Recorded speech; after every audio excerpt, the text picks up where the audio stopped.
Recently I bought a watch that I've been bashing, and this is the video where I explain why I did it. Hey guys, welcome to the channel. My name is Alex and today we're going to talk about my latest purchase. And the watch that I've recently purchased is the Cartier Santos ADLC on the black rubber strap. A watch that has intrigued me for 2 years now, to be exact, and a watch that I've hesitated to buy because of the size. But now it's on my wrist and I'll tell you why I bought it.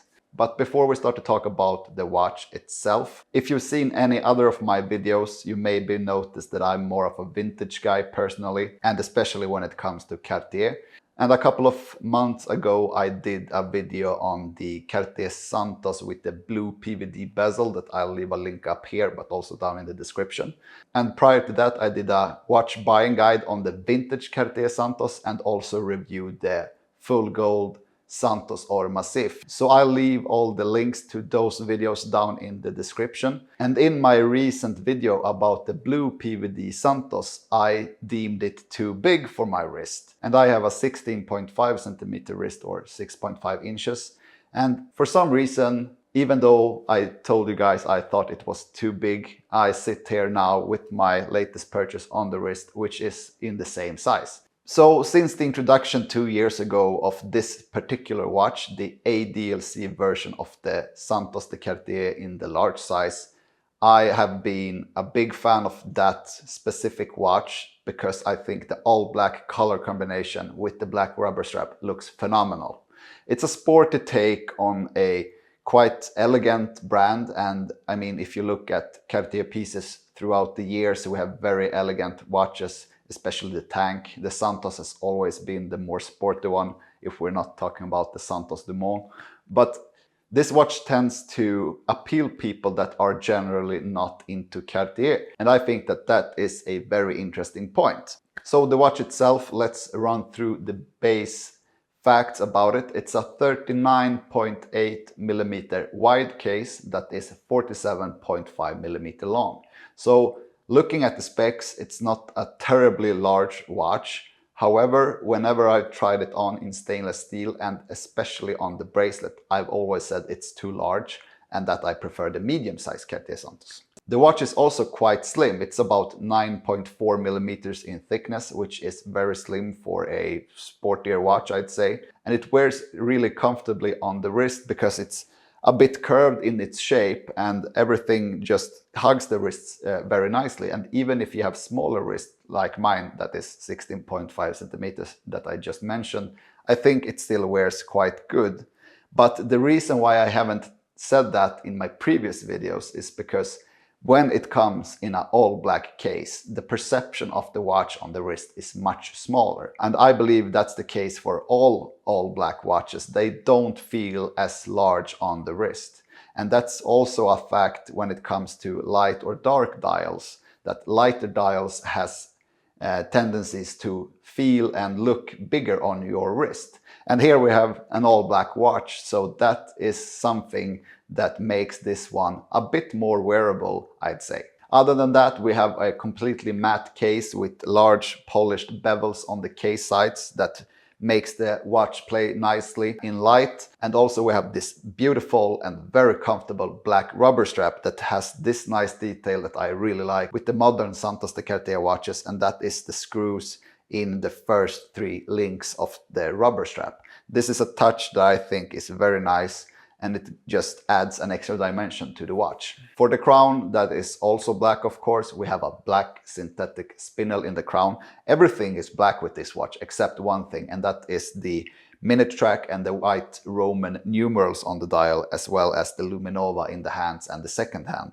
And what's interesting about the dial, if we jump to that part a bit, is that it has 2 different finishes. So in the center part of the dial we have a vertically brushed finish, and the outer part of the dial has a subtle sunburst finish. And if you know me by now, you know that I'm not a huge fan of sunburst.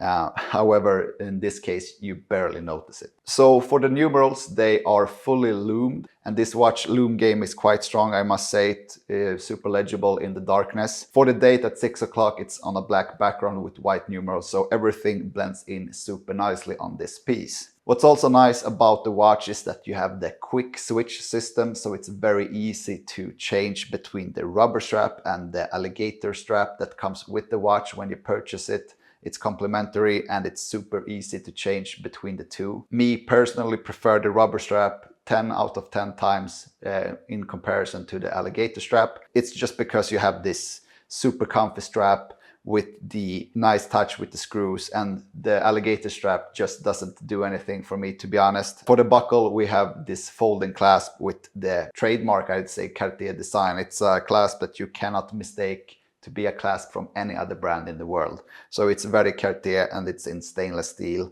Inside the watch we have the 1847 MC movement, which is an in-house Cartier movement. And it's a movement with a 42-hour power serve, nothing too fancy, I'd say. It's a decently finished movement. It's quite reliable, it keeps the time well, and it does the job for your daily wearer, which this piece has now become in my case. And also that's because of the package as a whole, that you have this kind of sporty look that goes well with casual clothing, but also with a good automatic movement and the 100 meters of water resistant. And that is the reason why I bought it, because I needed something that I could beat around every day. Since I mainly have vintage watches, they are not water resistant. This is a watch I can just slap on the wrist and go out and do whatever I do during the days and don't have to be afraid if it's raining outside or whatnot. So this is a sporty watch that's perfectly suited for daily wear. And since I sold my Panerai that I had in the summer times for a short period, I'll leave a link in the description for that one as well. I bought a Hublot not for sale, link in description as well, that I just sold, and I needed something that I can use every day, and this one comes in quite handy. So retail price for this watch is around 8,000 euros. It depends on which market you're in. I know there's a couple of €100 in difference between different markets, but that's around what you pay for this watch. On the secondary market, you can get this watch brand new or almost like new for a couple of €100 less. But this watch in general stays quite close to its retail price. I know that this watch is quite popular actually, and it's a watch that comes in at a price tag that is below 10K, that has a sporty package with a rubber strap, a good automatic movement, that is a good option to other sports models from other brands such as Rolex, for example, out there. So for this watch with the whole package, I think the price tag is justified. So just to sum it up, the pros and cons and why I bought it, then we'll start with the pros, of course. I think it's a really good package overall. You get a solid watch with a sporty look, ADLC case, very nice rubber strap, very just wearable overall thanks to the all black look, and that is even if you have a smaller wrist. So I suggest, if you're interested in buying this watch, that you should try it on before making a final call, and try it on besides the normal stainless steel version with the white dial, and you'll see what I'm talking about when it comes to the wearability and how you perceive the watch on your wrist. And this is the Santos for you guys that don't like the ordinary Santos with the white dials, with the black Roman numerals, with the blue hands. If you find them too dressy, too classy, this one is the complete opposite with its all black appearance, with its loom and with the rubber strap. Of course, I have some concerns with the watch as well. And one is the AR coating. And this is a thing that you notice on all Santos watches from the current lineup that doesn't have a white dial. The blue version that I reviewed earlier has the same problem. Sometimes it can be quite hard to see what time it is because the AR coating isn't that good.